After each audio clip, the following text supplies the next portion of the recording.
বিসমিল্লাহির রহমানির রহিম। আজকের ক্লাসে সকলকে স্বাগতম।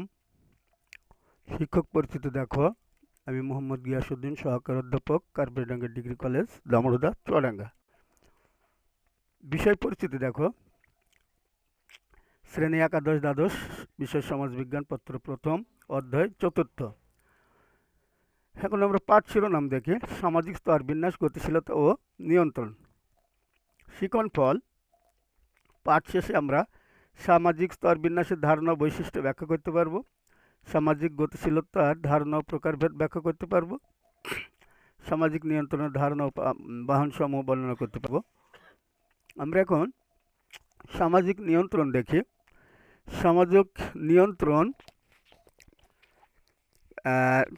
আমরা সামাজিক স্তর বিন্যাস দেখছি এখন। সামাজিক স্তর বিন্যাস হচ্ছে সমাজের মানুষের গোষ্ঠী, শ্রেণী, বয়স, শিক্ষা, ক্ষমতা বা মর্যাদার দিক দিয়ে সুসজ্জিত ক্রমিক অবস্থান। সামাজিক স্তরবিন্যাসকে বিভিন্ন দার্শনিকগণ বিভিন্নভাবে সংজ্ঞায়িত করার চেষ্টা করেছেন। তার মধ্যে আমরা দেখি প্রথমে সরকিন কি বলেছেন। তিনি বলছেন, উঁচু নিচু শ্রেণীর ক্রমানুসারে সংগঠিত জনসংখ্যার মধ্যে বিরাজমান বিভিন্নতাই হচ্ছে সামাজিক স্তরবিন্যাস। অকবার্ন ও নিমকভ বলছেন, স্তরবিন্যাস হচ্ছে এমন একটি প্রক্রিয়া যার মাধ্যমে সমাজে ব্যক্তি এবং গোষ্ঠীতে মোটামুটি স্থায়ীভাবে উচ্চ নিচু মর্যাদার ক্রমানুসারে সাজানো হয়। জিসবার্ট বলেন, প্রাধান্য ও বশ্যতার পরিপ্রেক্ষিতে পরস্পর সম্পর্কযুক্ত স্থায়ী গোষ্ঠী বা শ্রেণীতে সমাজের যে স্তর বিভাগ তাকে সামাজিক স্তরবিন্যাস বলে। ম্যারিল বলেন, সামাজিক স্তরবিন্যাস বলতে সুযোগের অসম বণ্টন ব্যবস্থাকে বোঝায়, যার অর্থ সমাজের কতিপয় গোষ্ঠী সমাজের যে যা কিছু ভালো সুযোগ সুবিধা, ক্ষমতা ইত্যাদি সমাজের অন্যদের চেয়ে তুলনামূলকভাবে বেশি মাত্রায় ভোগ করে। এখন আমরা সামাজিক স্তরবিন্যাসের কিছু বৈশিষ্ট্য আছে দেখি। সামাজিক স্তরবিন্যাসের বৈশিষ্ট্য আমরা দেখতে পাই যে প্রথমে এই স্তরবিন্যাস সাধারণত সামাজিক। স্তরবিন্যাস মূলত সামাজিক। স্তরবিন্যাসের যৌগিক উপাদান যত বয়স, লিঙ্গ, উচ্চতা, শক্তি, নরবংশ ইত্যাদি সামাজিক পদমর্যাদার অবস্থান নির্ণয়ে গুরুত্বপূর্ণ ভূমিকা পালন করে।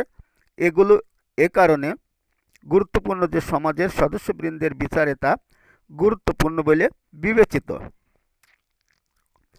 দ্বিতীয়ত আমরা দেখছি স্তরবিন্যাস সর্বত্রই লক্ষণীয়।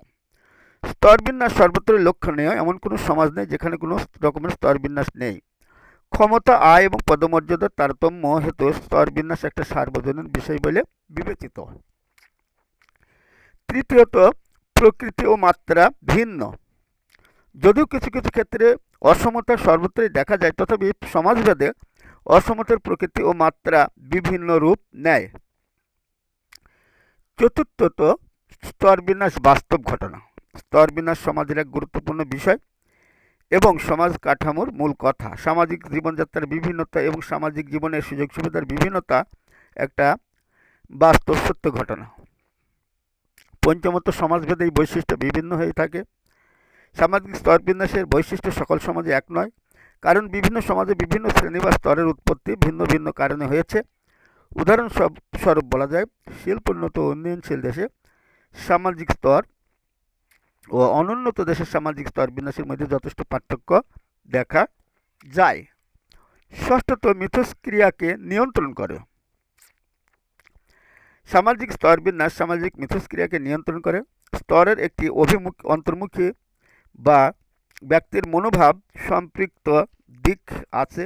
বিশেষ ধরনের কিছু মিথস্ক্রিয়া কেবল এক স্তরভুক্ত ব্যক্তিবর্গের মধ্যে সংঘটিত হয়। সপ্তমত, ফলশ্রুতি হল সম্ভাবনা। সমাজবিজ্ঞানীদের মতে স্তরবিন্যাসের ফলশ্রুতি হল তা মানুষের জীবনের সম্ভাবনা বা তার জীবনযাত্রার নানা প্রকার সুযোগ সৃষ্টি করে।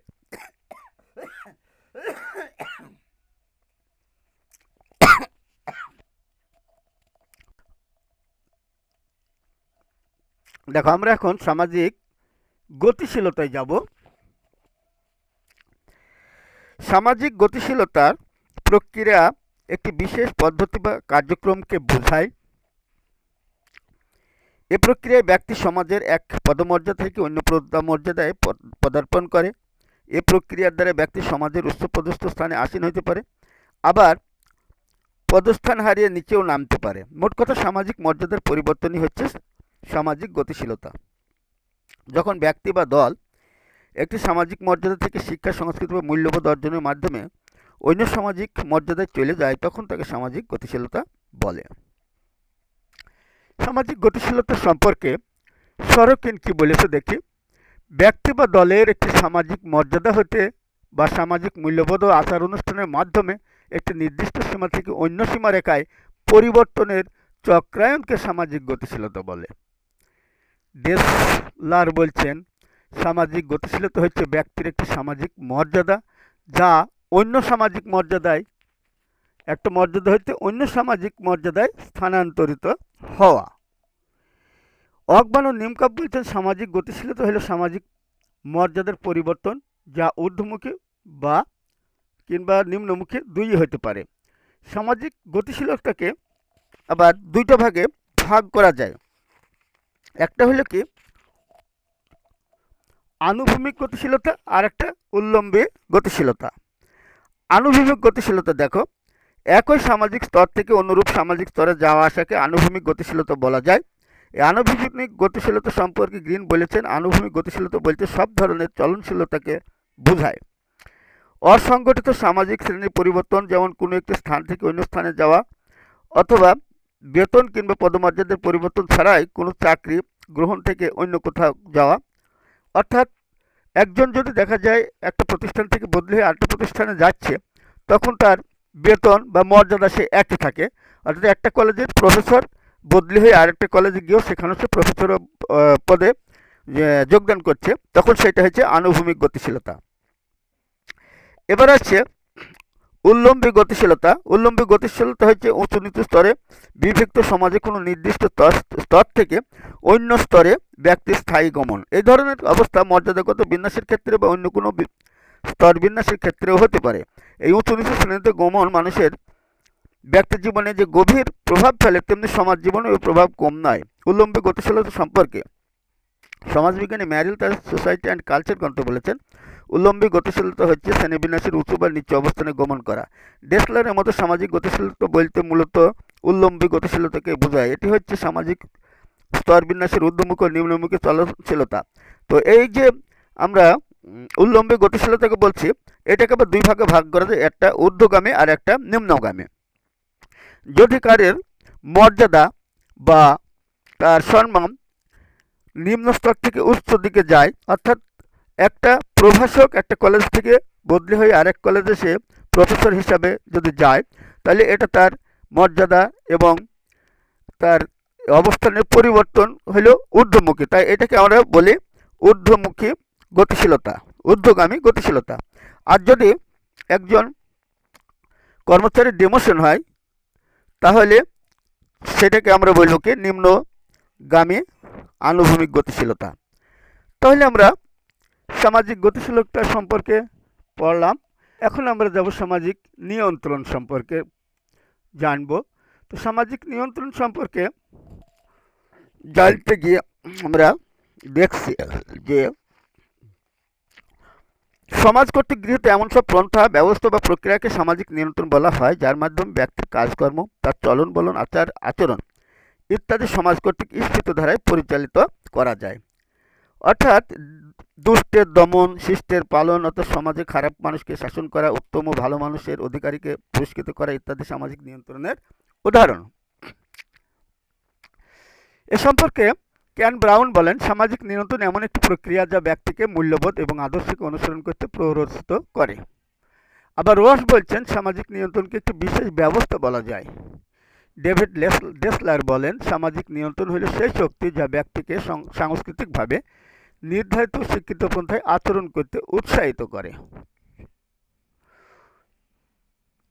রবার্টসন বলেন, সমাজের সদস্যবৃন্দ সমাজ স্বীকৃত পন্থায় কাঙ্ক্ষিত আচরণ করবে এমন নিশ্চয়তা প্রদানকারী ব্যবস্থা বা প্রক্রিয়া হচ্ছে সামাজিক নিয়ন্ত্রণ। এখন আমরা সামাজিক নিয়ন্ত্রণের বাহনগুলো দেখি। সামাজিক নিয়ন্ত্রণের প্রথম বাহনই হলো পরিবার। পরিবারের অন্যতম কাজ হলো সন্তানকে সামাজিককরণ প্রক্রিয়ার মাধ্যমে কাঙ্ক্ষিত উপায়ে সদস্য হিসাবে অর্থাৎ সমাজের সদস্য হিসেবে গড়ে তোলা। পরিবারে ব্যক্তি শৃঙ্খলা এবং দায়িত্ব কর্তব্য সম্পর্কে শিক্ষা পায়। বস্তুত ভালো মন্দ, ন্যায় অন্যায়, সৎ অসৎ ইত্যাদি বিষয়গুলো পরিবার নামক অনানুষ্ঠানিক বিদ্যাগৃহে শিক্ষা দেওয়া হয়। অতএব বলা যায় পরিবার সামাজিক নিয়ন্ত্রণের অন্যতম গুরুত্বপূর্ণ বাহন। এরপর আসছে বিবাহ। একটি গুরুত্বপূর্ণ সামাজিক প্রতিষ্ঠান হলো বিবাহ। বিবাহ মানুষের সামাজিক জীবনকে অনেকখানি নিয়ন্ত্রণ করতে সক্ষম। যৌনাচারের মতো সহজাত প্রবৃত্তি এবং সন্তান লাভের আকাঙ্ক্ষা ও ভাবাবেগগত আচরণ বিবাহের মাধ্যমে নিয়ন্ত্রণ করা যায়, ফলে সমাজে ভারসাম্য টিকে থাকে। ধর্ম অতি প্রাকৃত শক্তি, সবকিছু জানে, সবকিছু দেখে এবং যে সর্বোচ্চ বিচারক হিসাবে চূড়ান্ত রায়ের মাধ্যমে শাস্তি বা পুরস্কার প্রদান করবে তাকে প্রকৃত ধর্মে বিশ্বাসী মানুষ ফাঁকি দিতে পারে না। অতএব ধর্ম সামাজিক নিয়ন্ত্রণের অন্যতম শক্তিশালী বাহন। কারণ জনমত, রাষ্ট্র ও রাষ্ট্রীয় আইনকে হয়তো বা ফাঁকি দেওয়া যেতে পারে, কিন্তু ধর্ম বা অতিপ্রাকৃত শক্তিকে ফাঁকি দেওয়া যাবে না। ধর্ম মানুষের লোভ, লালসা ও কুপ্রবৃত্তিকে দমন করে। এরপরে আমরা দেখছি রাষ্ট্র।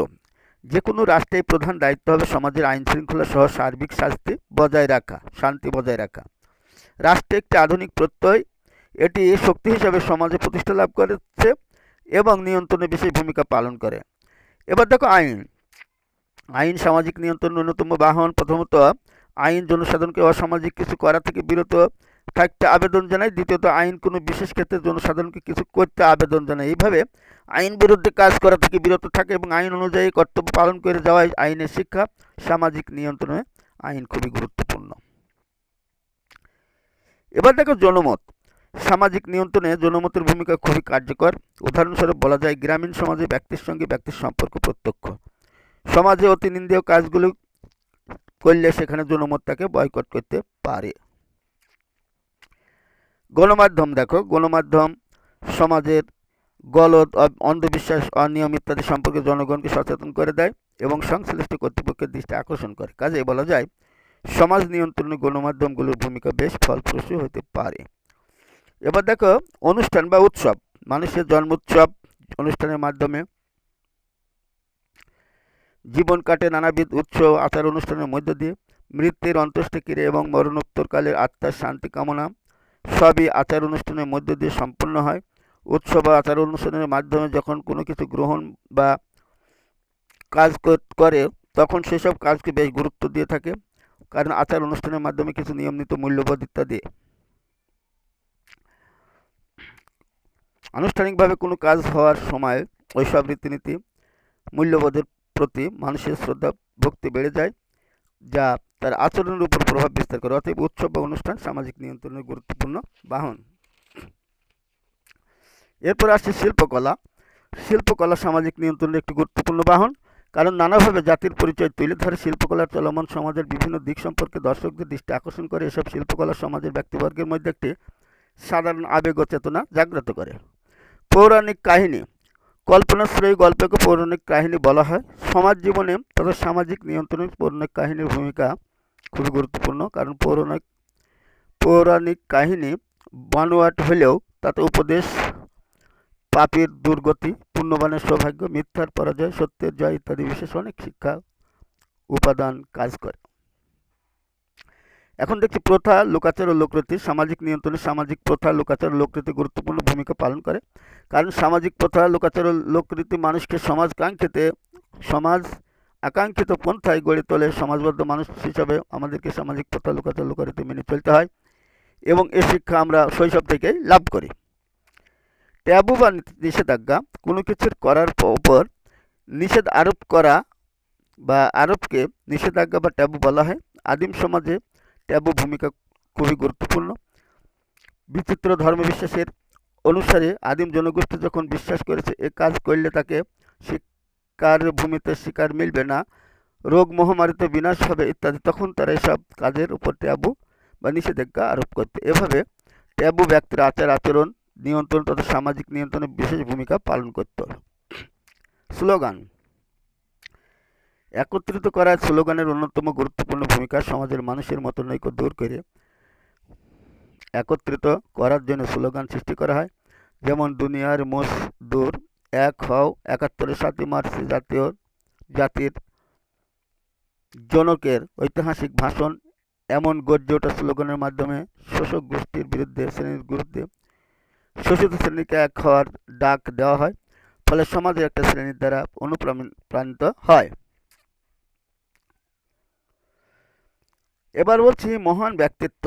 সমাজ নিয়ন্ত্রণে ব্যক্তিবিশেষের আদর্শ খুব তাৎপর্যপূর্ণ এবং সুদূর প্রসারী প্রভাব বিস্তার করে। সমাজের আদর্শস্থানীয় ব্যক্তিত্ব আদর্শবাদী, শিক্ষক, রাজনৈতিক নেতা, সমাজকর্মী, ধর্মপুরুষ সমাজবদ্ধ মানুষের কাছে অনুকরণীয় আদর্শ হিসেবে পরিগণিত হয়। ন্যায়নীতি আদর্শের প্রতীক এসব ব্যক্তির জীবনাদর্শ থেকে শিক্ষা গ্রহণ করে মানুষ তার আচার আচরণকে নিয়ন্ত্রণ করে। গ্রাম সম্প্রদায় বা মহল্লা সম্প্রদায়গত মানসিকতা সমাজের নিয়ন্ত্রণে গুরুত্বপূর্ণ ভূমিকা পালন করে। কোনো নির্দিষ্ট এলাকায় সম্প্রদায়গত মানসিকতা নিয়ে গড়ে ওঠে একটা জনপদ বা জনগোষ্ঠী, এদেরকে সম্প্রদায় বলা যেতে পারে। মূলত বাংলাদেশের প্রতিটি গ্রামে এক একটি সম্প্রদায়। শান্তি ও শিক্ষা সামাজিক নিয়ন্ত্রণের যত সব পদ্ধতি বা ভূমিকা রয়েছে তার মধ্যে শাস্তি ও শিক্ষা অন্যতম। শিক্ষা প্রদানের মাধ্যমে অপরাধ প্রবণতামূলক আচরণ থেকে সমাজকে সংশোধন করা যায়, তবে সামাজিক নিয়ন্ত্রণের ক্ষেত্রে বহু ধরনের শাস্তি দেওয়া হয়। তাহলে আমরা আজকে পড়লাম সামাজিক স্তর বিন্যাস, তারপরে সামাজিক গতিশীলতা আর সামাজিক নিয়ন্ত্রণ। আমরা বাড়ির কাজ দিই, দেখো সামাজিক নিয়ন্ত্রণের ধারণার বাহন সমূহ তোমরা পড়ে আসবে। আগামী দিনে আমরা সামাজিক প্রতিষ্ঠান সম্পর্কে পড়ব পঞ্চম অধ্যায়ে। এখন আমরা বই নির্দেশনা দিচ্ছি, দেখো ডক্টর আব্দুল মালিক সরকার, সমাজবিজ্ঞান প্রথম পত্র, ঢাকা, লেকচার পাবলিকেশনস লিমিটেড, 2020। আজকে তাহলে আমরা এখানে পাঠ শেষ করলাম। সকলকে অশেষ